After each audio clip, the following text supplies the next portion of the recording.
So I've been thinking about this for a while, and I really wanted to talk about how luxury retail can look really beautiful from the outside. If you've been to the Galleria, which I know not everybody wants to go to the Galleria right now, but if you go to the Galleria and you see these beautiful boutiques and you walk past them and you see the designs and the fashion and you see the perfectly wrapped packages, beautiful uniformed men in suits, women dressed up, smiling associates, helping you find the perfect lipstick or handbag, skincare ritual, or outfit for your next major life event. You got the job. You need an outfit. You're celebrating your son's graduation soon, which I will be doing. I cannot even believe it. My baby is graduating from high school in a few weeks, but crazy town. So yeah, you need to get your cute outfit. But what many customers, many people never fully see is what's happening behind the scenes in this beautiful landscape of luxury retail. Keep in mind, this is not just in Houston, not just in Texas, or not just in the US. This is literally happening globally. Pick a place, it's probably happening there. I don't know if it's happening in Mongolia, but you never know. Because while that associate is helping you in this beautiful place, they are most likely balancing sales goals, hourly numbers, client outreach expectations. Did you send out your emails? Slow traffic days, staffing shortages, appointment goals, credit card sign-up goals. Did you get your credit? Mr. Credit Police is around the corner. He wants to make sure you get your credit. Pressure to stay consistent.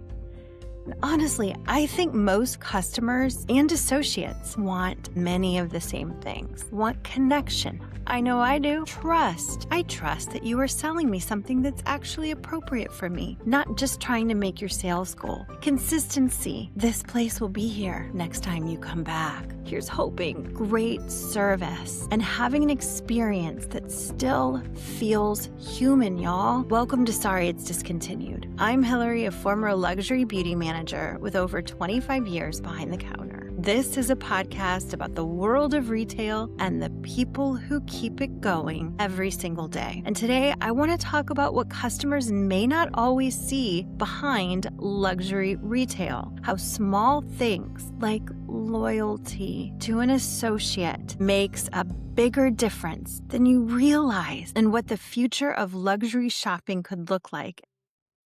So have a seat, hit follow, and let's get into it. Sorry. It's discontinued. Now, luxury retail, it was originally built around the experience. I've talked about this. Not speed, not apps, not algorithms, but the actual experience.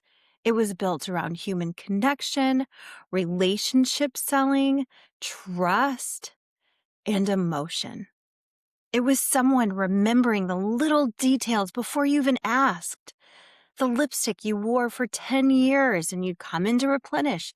Like my friend Paige, she loved her Pagoda lip gloss from Chanel years ago. I was prepared. Pagoda and Nude, favorites. Or like your anniversary gift, like Mr. So-and-so, can't say his last name, but he would come in every year to treat his wife to her favorite moisturizer because he knew she wouldn't spend that kind of money on herself. And he wanted to make sure she got what she loved. She deserved it. And then there's the fragrance your husband always bought at Christmas for you, like your J'adore. Luxury retail, especially in beauty and in fashion, it was never supposed to feel transactional. Yes, you will take this. I will scan it. Cash your card. No, it was designed to feel personal. Thank you so much for spending an hour with me, Miss Smith. I have really enjoyed getting to know you. I hope you have fun this weekend at the wedding. You look gorgeous. Please send me a picture and let me know when your daughter's graduation comes up because I will be here. I'll be here to do your makeup or we'll get that outfit ready. It was designed to feel personal. And the best luxury associates weren't just selling products, they were creating emotional experiences and long-term relationships that last for years. And honestly, even now in a faster and more digital world, oh, that's a mouthful. Let me start over. And honestly, even now in a faster and more digital world, I still believe people crave that connection. I know I do. When I'm at work talking with customers, I can see it. People appreciate when there's a chance to slow down, when they're working with someone who genuinely wants to help them, will take their time to show them this and that. Someone willing to explain the products, share the stories, teach, connect, herd out, as my friend 180 would say. That emotional side of shopping, it still matters. Now, if you look at stores like Nordstrom, part of what made them legendary was their customer service culture. Associates were empowered to spend real time building relationships because the company understood something important. Loyalty was never built in 5 rushed minutes. It was built through trust, consistency, genuine care over time. One of the most famous stories, I heard this story when I worked there, and yes, it is actually true. Story, it happened around 1975, Alaska. Before Nordstrom moved into the building, the location had previously been occupied by a tire store. And after Nordstrom took over the space, a man walked in carrying 2 used tires, and he asked if he could return them. Technically, Nordstrom had never even sold tires. But instead of embarrassing the customer or creating conflict, the associate and the manager reportedly refunded him around $25 anyway. They researched the cost of the tires and they gave him his money back.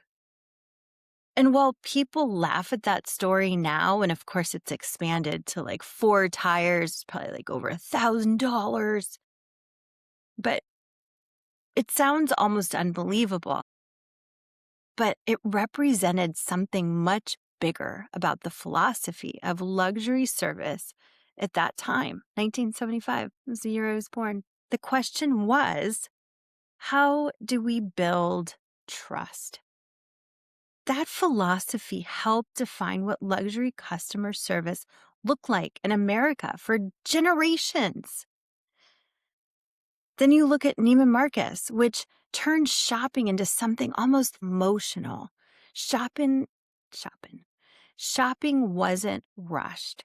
It was an event. The piano played music like pianos do, you know. The fragrance, the elegant packaging tied with ribbon, a lighting atmosphere. Please go to the Neiman Marcus downtown store in Dallas. Please go. It is so beautiful. It's pretty empty, but please go. Anyway, everything was intentionally designed to make customers feel special.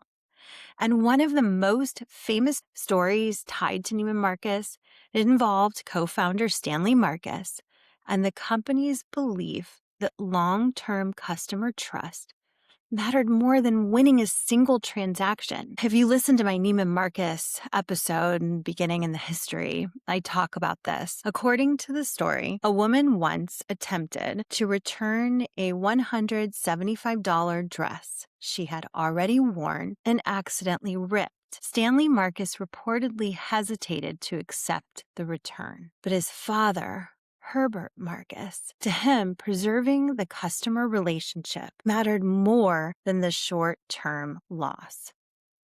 And whether every detail of that story grew larger through the years, of retail storytelling or not, the philosophy behind it was real. Luxury service, it was about trust, relationship building, emotional connection, and creating experiences that made people want to come back for years. Because true luxury was never only about expensive products, it was about making people feel seen, welcomed, comfortable, valued, and remembered. Honestly, many associates are still trying incredibly hard to create those experiences today while navigating a retail world that has become increasingly focused on speed, metrics, pressure from corporate, all while dealing with half the stock that they used to have, half the sizes that they used to have, and having to order half of the shit that they need for their client in the first place, and doing it all with a smile.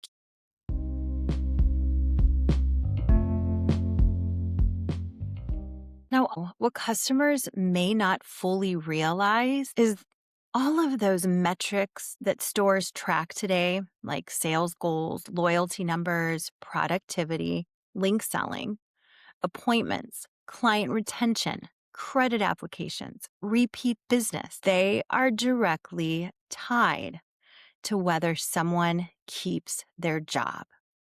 This is the reality of modern retail. And I hope you all hear this. It is all connected. Those numbers no longer just affect bonus or recognition. It actually affects their hours, their performance reviews, management pressure, and whether or not their position or even their brand is going to stay there. And sometimes whether an associate gets pushed out altogether. Honestly, I think that's part of why so many familiar faces that customers were used to seeing in department stores for years and years, they've slowly disappeared. Some associates are leaving because the pressure, it's become emotionally exhausting.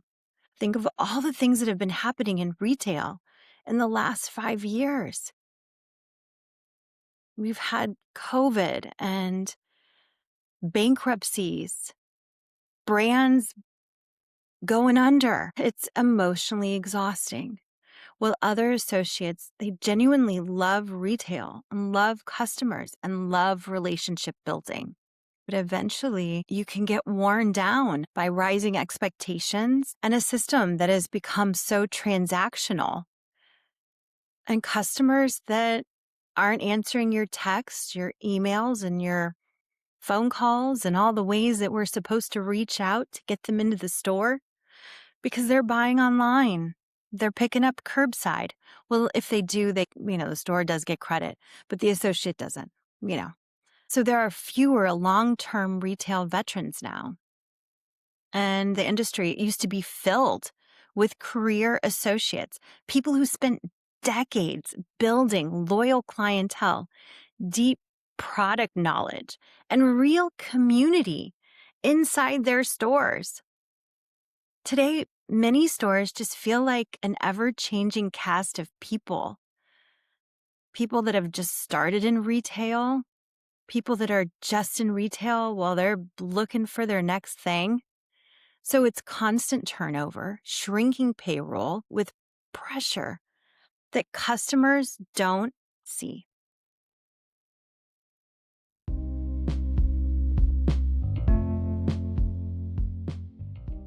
I also want to talk about how I don't think many customers understand the ripple effect their decision can sometimes have, especially now. So let's say a customer spends an hour with an associate, getting their foundation shade matched or learning a skincare regimen, finding all the right products, testing fragrances, asking questions, receiving samples, building trust and creating this relationship and receiving personalized attention. But then they say, I'm going to think about it. I'll let you know. and they go home and buy everything online because there's an extra gift, there's more loyalty points, free shipping, even though they could have just gotten it at the store. That's more free than anything. Or you're getting a small discount. And customers absolutely have the right to make that choice. I know there are times I will shop online, but I won't waste anybody's time making them think that I am going to buy something and then I go home and I do it on my phone or my laptop or my iPad.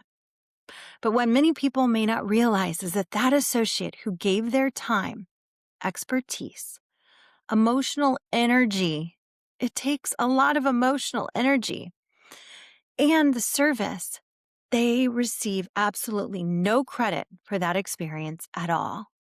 And in today's retail environment, that can genuinely impact someone's livelihood over time. It's happening more and more. And the same thing happens when customers expect extensive free services, makeovers, consultations, or personal shopping attention while having no real intention of supporting that associate. They just want to find out what works best for them. And then they go home and they buy it online. And honestly, I don't fully blame customers for misunderstanding it sometimes, because many people still remember department stores from a completely different era, an era with larger payrolls, heavier staffing, full, abundant services, and less aggressive performance tracking. Everybody was taken care of, and it was fine if you wanted to go home and order it online or buy it later.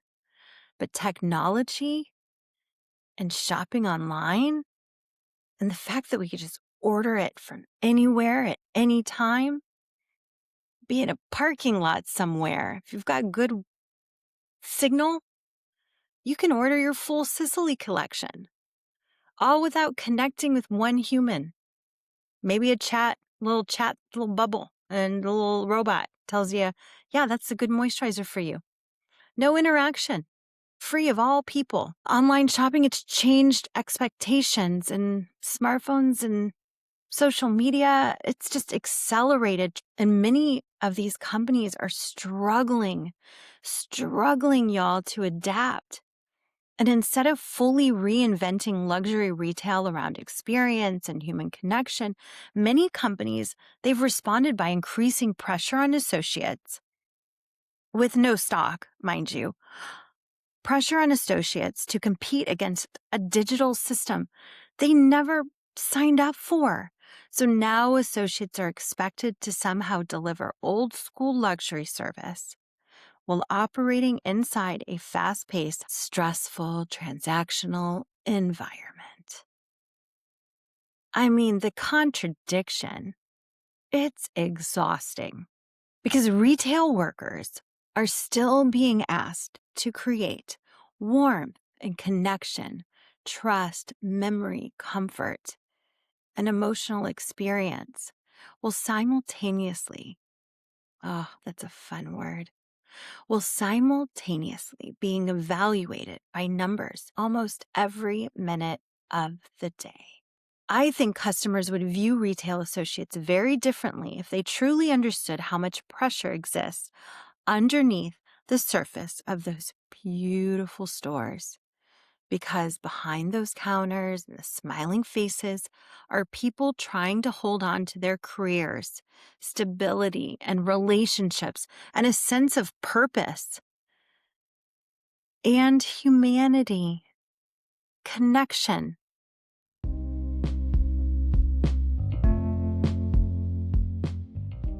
Now, the emotional labor that I try to highlight as much as possible, because I just don't think it gets talked about enough. You don't hear about it when you're at work in these stores. The emotional labor, it is a real thing. Luxury retail workers, or all retail workers, all retail warriors, often absorb stress quietly. You have to stay polished and warm and presentable, professional. You got to keep your shit together. You got to be composed, even when you're exhausted, even when traffic is slow and you're worried about your sales, even when staffing is short and you're doing another person's job, even when they're carrying a pressure that customers never see. And I think it's so important that when customers walk away, they recognize that person took all of that time. And if they made an impact, that they realize that they feel better. Because when the customer feels better, they feel better when they leave, better than when they came into the store. Associates remember that. We remember those moments when you're really making an impact, helping someone choose makeup after a chemo treatment because they're trying to reconnect with themselves again, or redraw their brows after they've lost their hair, helping someone pick a confident looking outfit that really boosts how they feel when they've just gotten this job that they're so proud of, or they just got divorced and they want to show it off. Helping someone buy these luxury pieces or these fragrances and really taking the time, it's so impactful for not only the customer, but also the associate. Those moments may seem small to some people, but they are deeply emotional and you remember them. A lot of times when people get into retail, it's because of the connecting, not just the discount. So even though websites, they can recommend products and we can buy everything online, I think many customers still deeply want that experience. Even if they don't realize it until they come into the store and they sit down with somebody who really gives a shit and they want them to feel better. Because we live in such a fast-paced, automated, crazy digital world. The genuine human connection has actually become more valuable, not less.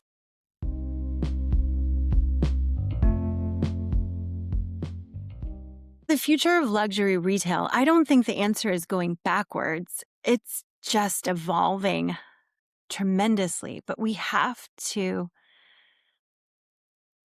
make something very clear. It's so important. The future of luxury retail, it needs to become more human. That's where things make the difference. If you look closely, many luxury stores are already moving towards experiences that feel less transactional and more hospitality driven. They're going back to the basics, which, thank God, that actually will bring luxury retail back to its roots. And it'll just become a more modern version of it. True luxury has never been about rushing people. It's about the experience and the care. And I think customers are craving that more than ever, especially in a world where everything almost feels so automated. So, what if technology strengthened human relationships instead of quietly replacing them? What if loyalty programs rewarded relationships instead of only transactions?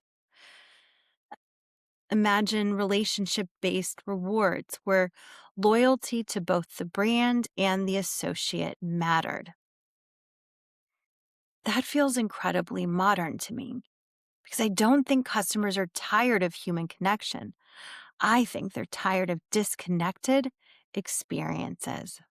And the most successful luxury stores moving forward will be the ones that figure out how to balance both the efficiency of technology and the warmth of genuine human connection. Luxury retail, it's never been just about buying things. Say it again and again. It's about the memory, the feeling, and the connection. And the beautiful counter and the fragrance and the packaging and the shopping experience. There are real people trying their best to create these moments while balancing all of this pressure in a rapidly changing retail world. Say it over and over again. People still will remember how you made them feel. I thank you so much for listening to Sorry It's Discontinued and sitting here with me today. If this episode connected with you or reminded you of an associate who made a difference in your life, please share this episode, leave a review, or send it to someone who loves retail as much as we do. And retail warriors out there, if you have a story that you would like me to share or highlight, let me know. Don't forget to do something nice for yourself this week, okay? You've got to smile whether you're behind the counter or in front of it. Makes a huge difference in how you feel. And if you can, continue supporting your local stores. Shop in store. Balance it out. And highlight an associate who helped you and made that experience feel personal and human. Thank you for sitting with me today, and I'll see you next time. All right. Bye. Thank you so much for listening to Sorry It's Discontinued, the podcast that brings you the reality of retail and the people, brands, stores, and products we all love. If you enjoyed today's episode, hit follow, leave a review, or share it with a fellow retail warrior. You can always connect with me or support the show at sorryitsdiscontinued.com or buymeacoffee.com/sorrypodcast. Now, this podcast is independently produced and not sponsored by any brand, company, or organization. All views, opinions, and personal stories shared are their own and do not represent any retailer or brand mentioned. Brand names, product references, and service mentions are included for storytelling and commentary purposes only. But I thank you so much for sitting with me today. And remember, continue to shop in store, support your local stores and your local sales associates. You can even call them and order. It's amazing. And every visit helps keep these stores open so we can all continue enjoying real in-person retail therapy. And I'll see you next time. I appreciate you so much. Bye. Sorry. It's discontinued.